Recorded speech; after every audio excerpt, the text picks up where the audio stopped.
স্বাভাবিক ও জৈবিক ঘটনা এবং আনুক্রমিক গতিতে এগিয়ে আসা শারীরিক বা দৈহিক অবক্ষয়, যার ফলে বয়স বৃদ্ধির সাথে সাথে কর্মক্ষমতা এবং প্রতিরোধ ক্ষমতা হ্রাস পায়।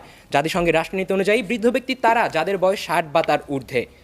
দায়িত্ব হচ্ছে আপনার ক্ষমতা নিয়ন্ত্রণ এবং ব্যবস্থাপনার অধীনে এমন কিছুর প্রতি দায়ী থাকা যার ভালোমন্দের জন্য আপনাকেই প্রশ্নবিদ্ধ করা হবে আর আপনিই দায়ী থাকবেন। ব্ল্যাকস ল ডিকশনারির মতে অবহেলা হচ্ছে যত্নের মানদণ্ড অনুশীলনে ব্যর্থতা, যা একজন যুক্তিসঙ্গত এবং বুদ্ধিমান মানুষ অনুরূপ পরিস্থিতিতে করত, অর্থাৎ প্রদত্ত পরিস্থিতিতে ইচ্ছাকৃতভাবে অসতর্কতা অবলম্বন করা। এই অবহেলা আবার তিন ধরনের: সামাজিক, আর্থিক এবং মানসিক। আর মানসিকতা হচ্ছে একজন মানুষ বা গোষ্ঠীর চিন্তাধারার উপায় যা দ্বারা তারা ভিন্ন ভিন্ন সিদ্ধান্তে উপনীত হন।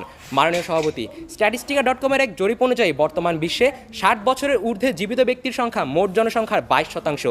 আর বাংলাদেশ ব্যুরো অব স্ট্যাটিস্টিক্স অনুযায়ী বাংলাদেশে এই হার 37%।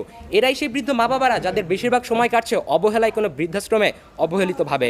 বিজ্ঞ প্রতিপক্ষ চিন্তা করে দেখুন, ছোটবেলায় যেই বাবা মা ছিল সন্তান